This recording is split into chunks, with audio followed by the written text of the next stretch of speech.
Hi friends, அஸ்ஸலாமு அலைக்கும். Welcome back to my channel Sumi's home chef. இன்றைக்கி நம்ம பார்க்க போகிறது கிராமத்து ஸ்டைலில் நாட்டுக்கோழி குழம்பு எப்படி பண்ணுறது அப்படிங்கிறது தான். இந்த வீடியோ பார்க்குறதுக்கு முன்னாடி நீங்கள் இது வரைக்கும் என்னோட சேனலை சப்ஸ்கிரைப் பண்ணலைன்னா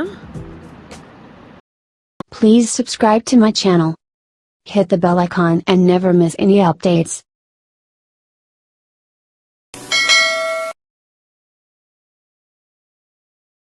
இந்த நாட்டுக்கோழி குழம்பு பண்ணுறதுக்கு கொஞ்சம் தேங்காய் வறுத்து எடுக்கணும். ஸோ 3/4 கப் அளவு தேங்காயில் 2 டேபிள் ஸ்பூன் அளவுக்கு சோம்பு போட்டு வறுத்து எடுத்துக்கலாம்.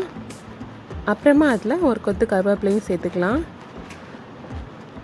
கிராமத்து ஸ்டைலில் பண்ணும்போது இந்த மாதிரி தேங்காய் வறுத்து சேர்த்து பண்ணிங்கன்னா ரொம்ப டேஸ்டியாக இருக்கும். இப்போ இதில் 1 டீஸ்பூன் அளவுக்கு மஞ்சள் தூள் சேர்த்துக்கலாம். அடுத்ததாக மிளகாத்தூள் 1 டீஸ்பூன் அளவுக்கு சேர்த்துக்கோங்க. இப்போ இதை நல்லா சேர்த்து கலந்து விட்டுக்கலாம். கொஞ்சமாக வறுத்ததுக்கு அப்புறமா இதில் 2 டேபிள் ஸ்பூன் அளவுக்கு தனியாத்தூளும் சேர்த்து ராஸ்மெல் போகிறது வரை வறுத்து எடுத்துக்கோங்க. லோ ஃப்ளேமில் வச்சு 2 நிமிஷம் வறுத்தாலே போதும். அதுக்கப்புறமா கம்ப்ளீட்டாக ஆற வச்சு தண்ணி விட்டு ஃபைனாக அரைச்சி எடுத்துக்க வேண்டியதுதான். நல்லா ஃபைனாக அரைக்கணும். அப்புறமா இன்னொரு பக்கம் பார்த்திங்கன்னா குழம்பு பண்ணுறதுக்கு 3 வெங்காயம் நறுக்கி வச்சுருக்கோம். அது கூடவே 2 தக்காளி நறுக்கி வச்சுருக்கேன். அப்புறமா 2 டேபிள் ஸ்பூன் அளவுக்கு இஞ்சி பூண்டு விழுது. இப்போ ப்ரெஷர் குக்கர் ஹீட் பண்ணியாச்சு. அதில் 4 டேபிள் ஸ்பூன் அளவுக்கு தேங்காய் எண்ணெய் சேர்த்துக்கோங்க. தேங்காய் எண்ணெயில் பண்ணால் ரொம்ப டேஸ்டியாக இருக்கும். அப்புறமா அதில் இஞ்சி பூண்டு பேஸ்ட்டு சேர்த்துக்கலாம். அடுத்ததாக நம்ம வெங்காயத்தையும் சேர்த்து வதக்க ஆரம்பிக்கலாம்.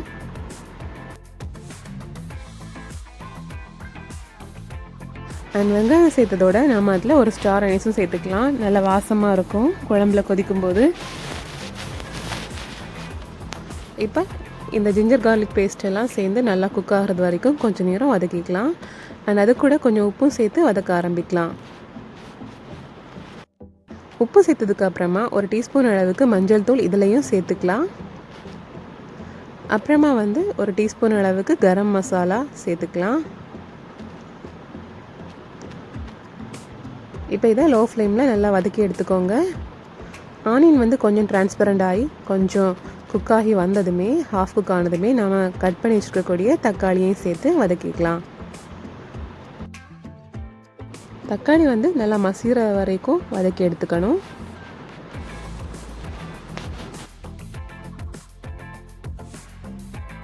இப்போ பார்த்திங்கன்னா நல்லாவே மசிஞ்சிருக்குது. இதில் 1 டீஸ்பூன் அளவுக்கு மிளகாத்தூள் சேர்த்துக்கலாம். அதை கொஞ்சமாக மிக்ஸ் பண்ணதுக்கு அப்புறமா 2 டீஸ்பூன் அளவுக்கு சோம்புத்தூள் சேர்த்துக்கலாம்.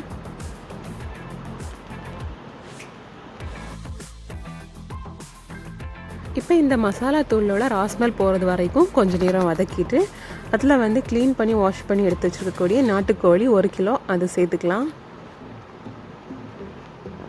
இப்போ அந்த மசாலா கம்ப்ளீட்டாக கோட் ஆகிறது வரைக்கும் கொஞ்சம் நேரம் அந்த ஆயிலை வதக்கிட்டு நம்ம அரைச்சி வச்சுருக்கக்கூடிய தேங்காய் மசாலாவையும் சேர்த்து மிக்ஸ் பண்ணிக்கலாம். அண்டு இந்த குழம்புக்கு தேவையான தண்ணியையும் நம்ம இதில் விட்டுக்கலாம்.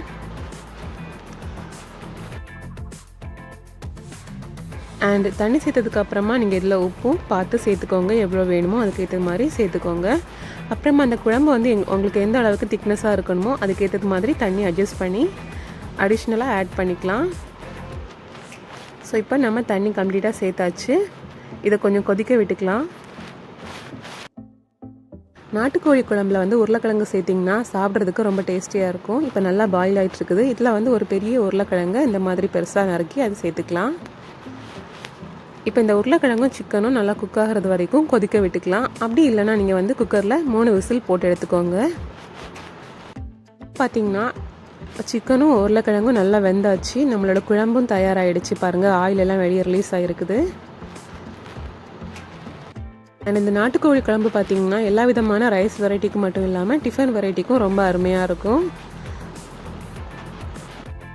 அவ்வளோதான் ஃப்ரெண்ட்ஸ், கிராமத்து ஸ்டைலில் ரொம்பவே அருமையாக சூப்பராக நாட்டுக்கோழி குழம்பு செஞ்சு முடிச்சாச்சு.